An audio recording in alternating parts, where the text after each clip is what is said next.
Hai, bersama saya di Pensiunan Channel. Kita akan membicarakan hal ihwal terkait dengan pensiunan. Untuk para pegawai, pejabat, siapa saja, di tingkat mana saja. Yang pasti ya, Anda akan mengalami hal ini. Pensiun. Sudah siapkah Anda menjalani pensiun? Ya, itulah yang saya alami ya sebagai seorang pensiunan. Kita buat happy ya. Saya ingin membacakan sebuah artikel untuk Anda. Semuanya. Siapa saja pegawai, pejabat yang juga nantinya akan pensiun. Mari kita simak bersama. Namanya post power syndrome, ya, post power syndrome. Ini orang-orang yang menjalani pensiun. Saya akan bacakan untuk Anda. Bagi para pekerja, masa pensiun pasti akan datang juga, baik karena durasi masa kerja yang telah usai atau bisa juga karena seorang pekerja memilih untuk menyudahi masa kerja lebih awal. Seperti halnya memasuki fase baru dalam hidup, menjalani masa pensiun juga membutuhkan persiapan sedini mungkin, agar ketika waktunya tiba, kita dapat lebih mudah beradaptasi. Persiapan yang dilakukan tak hanya soal pengelolaan finansial, tapi juga dari segi mental. Sayangnya, persiapan menghadapi masa pensiun ini yang kerap dilupakan oleh pekerja Indonesia. Berikut adalah 4 konten menarik yang bisa membantu kamu untuk mengetahui apa saja yang harus dipersiapkan yang dilakukan saat pensiun.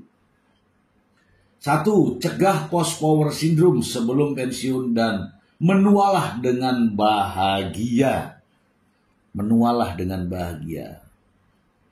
Pada masa pensiun, semua hal yang dimiliki pekerja akan hilang, seperti uang, tanggung jawab, kekuasaan, hingga hak-hak istimewa lainnya.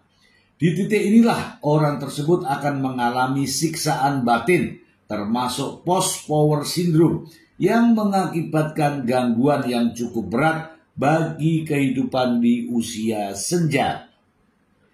Terkait itu, mari kita simak ya bersama ya, bagaimana menghadapi post power syndrome. Seorang pria lanjut lebih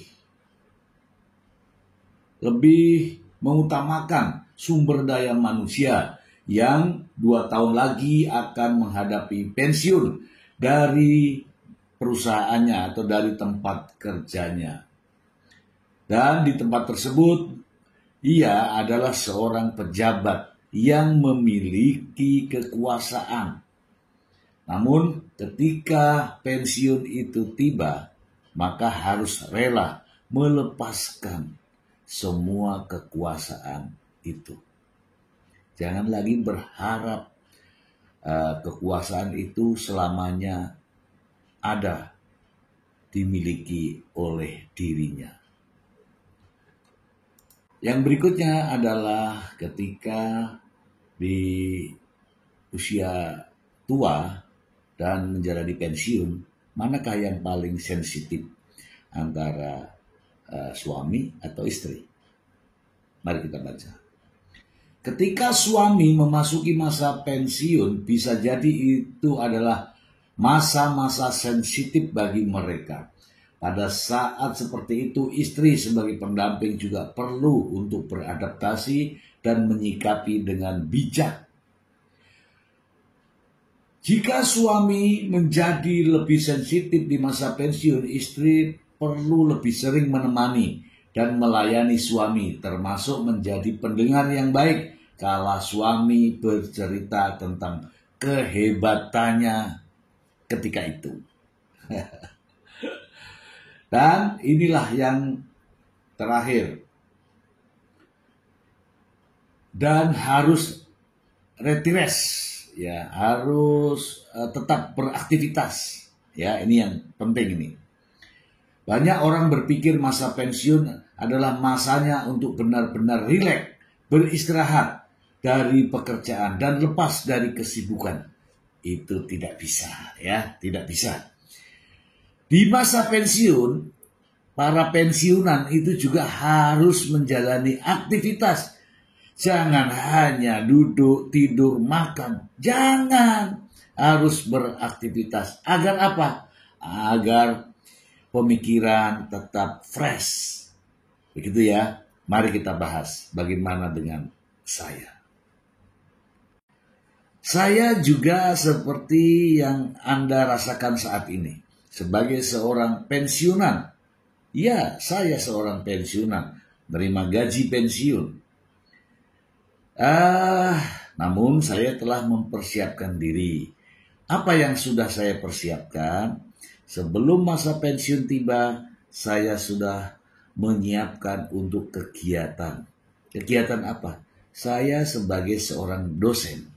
Dan tentu saja saya mempersiapkan diri sebagai seorang dosen ketika masa pensiun tiba. Dan jujur saja, pensiun saya seharusnya saat ini belum berakhir masa pensiun saya. Harusnya masih ada 3, 4 tahun, 5 tahun ke depan. Tetapi saya mengajukan diri untuk lebih cepat pensiun. Dan ketika masa pensiun sudah saya jalani, maka saya tidak seperti yang disampaikan tadi, mengalami sindrom dan sebagainya. Tidak. Karena saya mempersiapkan diri dengan kegiatan-kegiatan ketika saya menjalani pensiun. Salah satunya adalah menjadi seorang dosen dan berinteraksi langsung dengan para mahasiswa dan juga pada para dosen-dosen yang lain. Sehingga ini mengurangi sindrom, ya, mengurangi sindrom berkuasa, sindrom dihargai dan dihormati. Tidak penting lagi. Kenapa? Karena saya sudah menyadari bahwa ketika saya pensiun, tak ada lagi embel-embel jabatan di belakangnya. Untuk itu teman-teman semua, para pensiunan, ketika Anda sudah pensiun, sudah pensiun, maka lepaskanlah semua yang pernah Anda duduki. Hentikan rasa ingin dihormati atau dihargai. Hilangkan semua itu. Dan bagi Anda yang belum pensiun tetapi menghadapi pensiun, seperti yang saya sampaikan tadi, siapkan diri Anda untuk menghadapi masa-masa di mana Anda tak lagi menjabat. Anda adalah seorang yang tidak memiliki jabatan, kekuasaan, dan sebagainya. Anda harus siap menghadapi itu. Jika Anda siap, maka Anda akan seperti saya. Jalani masa tua Anda dengan happy. Demikian.